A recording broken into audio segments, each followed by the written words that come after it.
everyone. I'm here to tell you a little bit about coral reef conservation. Yeah, what's that? Why should you care? Well, coral reefs are the rainforests of the sea, the rainforests. Literally, they play a crucial role in our oceans and act as sort of anchors for most of our marine ecosystems. So they teem with life. You can see there's fish, corals, you have sea turtles, sharks, sponges, clams, everything. So these are just a few of the hundreds of thousands of creatures that rely on the coral reefs for survival. Actually, even you and me. So millions of people around the world depend on coral reefs for food, protection, and jobs. Globally, it's estimated that around $400 billion a year come in for fishing and tourism revenues, right? So the problem is almost all of them, or half of them, are either dead or dying, and that's why you should care. Because coral reefs already face many threats. Most of them, well, some of them are natural threats, like they have problems with earthquakes, just like you and me, you know, tsunamis, cyclones, those things. These are things that we can't do anything about. But what about the human threats, like overfishing, pollution, blasting, dredging, cyanide poisoning, sewage? These are things that we can actually do something about. As a matter of fact, there are already other people trying to help this cause, and there are actually many laws and regulations already out there, but sadly they are inadequately enforced. The thing is, many LGUs already working on this are either undermanned or understaffed, and that's why many organizations are working on this, like the UN, World Wildlife Fund, RARE, GDC, International Conservation, many other groups already working. But what about social? What about crowd-funded, continuous conservation? And that's where we come in. So that's why we're called FISH, because we're a watchdog app. So our web and mobile app allows users to report incidents by sending texts, photos, and videos through our hashtag, which is through either Instagram or Twitter. We even have SMS for places without internet. It allows our partners to investigate the areas where the reports were made, and it also allows us to show where the organizations are and which places need protection. So the best part is, this thing that you see here is actually a working prototype and the minimum viable product. So yes, our early adopters are NGOs and LGUs and advocacy leaders already working offline, and we spoke with a number of them, and they welcome the idea of an online, community-based monitoring app. So to be honest, we never really thought about this as a money-making app. But we have sustainability in mind. We have the option for the community to actually donate to the organization that they choose and the place that they choose, and also allow for the app to have just a small portion, a fixed portion to keep things running, right? We also partner with established institutions, and that's it. We're actually putting conservation in everyone's hands. On behalf of my team, thank you so much. We hope you support this app, and let's save the world. Go.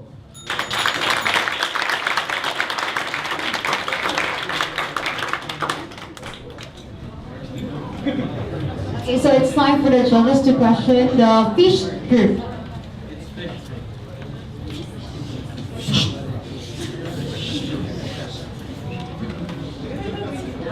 Judges?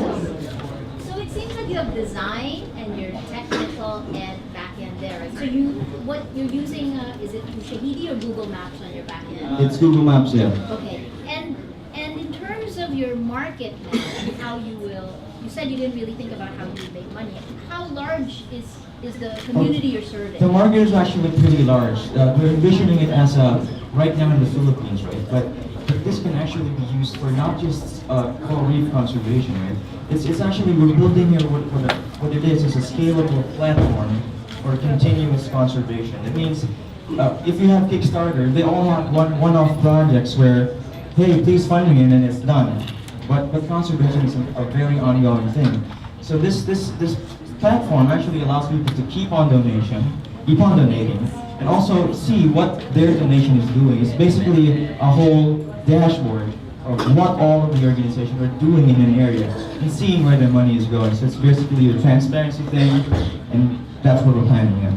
So, just quick question. Great execution, by the way, but is it a business or a social endeavor? It's more of a social endeavor, sir.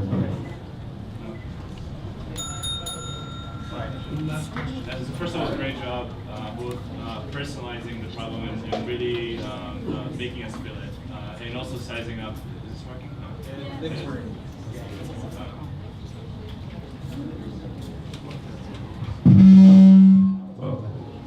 Now it's working. All right. Can we lower it down a little bit? So, great job presenting the problem, really making it personal to the audience and sizing it up. I guess, I mean, as a social endeavor, right? So as a business endeavor, we're always accountable to revenue, profit. And I'm interested to know, one, what are you tracking as a measurement of success for this project? And the second one, how are you going to hit distribution? How are you going to get people to know about this platform? So the basic plan is to partner up with the actual NGOs that are already working on this initiative, right? They're already offline, and I already actually spoke with some of them. And like I said, I was before myself because I'm a documentary filmmaker. I wanted to find out more because I was actually tasked to shoot one documentary about this, but I couldn't find any good information out there. So I decided that for people to be actually involved, you want to be able to see what you're actually doing. So divers will benefit from this. So we will approach those people first as the enablers, the first adopters. Those are the people first, and the passionate people who really care for the environment. And then the community grows, and then users will actually just, whenever they see a problem, for example, there's a tourist that's poaching some corals, right? They take photos, and then it allows the LGU in that area, which we are partners with, to actually fix the problem right away, because it's going to show up in the map that this place did not fix that problem. So, yeah, that's one of the things that we can do to make it. And how are you measuring success? Right now, we actually trying to use the user base first to see if there really is adoption going on, but we're still trying to figure that out as we go along. All right, thank you so much, Duke. All right, so moving on with our next group, we have the VP. A round of applause, please. And one space, please, prepare. Hi, good afternoon everyone. I'm Lawin from the VP. Basically, we're a volunteer portal that just wants to connect you to the NGO that really fits you. Okay, so let's talk about like the big idea first behind our portal. Basically, I've always wanted to do volunteer work. I've had the free time. I'm an employee 9 to 5, but I want to do something more. I want to do something in my free time more.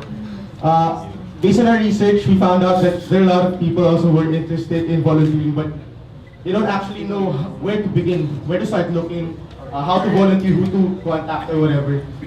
We also found out that there are a lot of foreign nationals who want to come to the Philippines and actually volunteer and actually pay to volunteer to like have some sort of like immersion program for a few months. We did some validation through some of our friends, so we found out that some people don't know where to begin, but some people don't want to just join any organization, but they want to join an organization where they have friends in. That made us realize that we want a more like social thing. We want it to be viral as well. So we also found out that some NGOs, they don't just have shortages, but also surplus of volunteers. This is how our page will look like. So it's pretty simple. You can browse by advocacy, you can browse by location, whichever is more convenient for you. We also will feature like the big catastrophes, and then you can volunteer for that. And then when you start looking for the right NGO for you, you can check out how many mutual friends you have who are signed up in that NGO, so that you feel more comfortable volunteering for that. You can also see the upcoming events of certain NGOs, so you can see who's joining. If you like just want to meet girls, you see like nice pictures of girls that you joined that event. So business model, actually we're thinking it to be more like a free service, but we also, because we found out that some foreign nationals are willing to pay around 700 to 900 USD per month for like an immersion program. we'll be using that to make our money, and as well as coordinating with travel agencies to get some commission off of them as well. Future, yeah, our expectations, because we already made like a website sort of, but in the next 2 to 3 months we want to partner with the big travel agencies. We want to partner with at least 3 of the top umbrella NGOs in the Philippines, and then later on we want a mobile app. We want to get more NGOs involved. Yeah, so basically the VPs, me and my team. Yeah.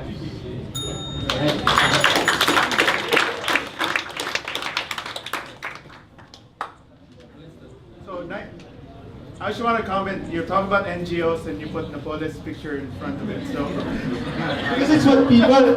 It's what people think now. Like, I mean, and then she's like an icon for the sort of like an icon for some people. Yeah.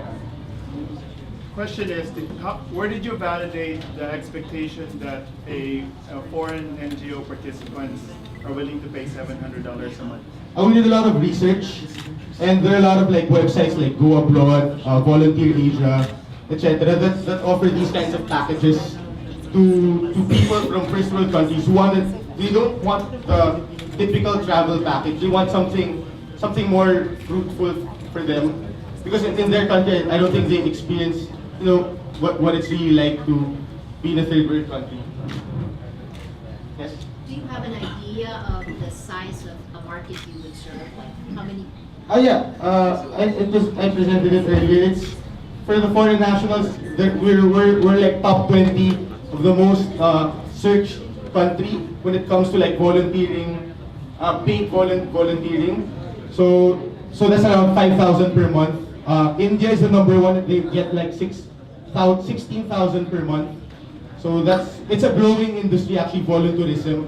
So that's what we're backing on volunteerism, but we also don't want to let the locals down. We want to make it also a strong local community as well.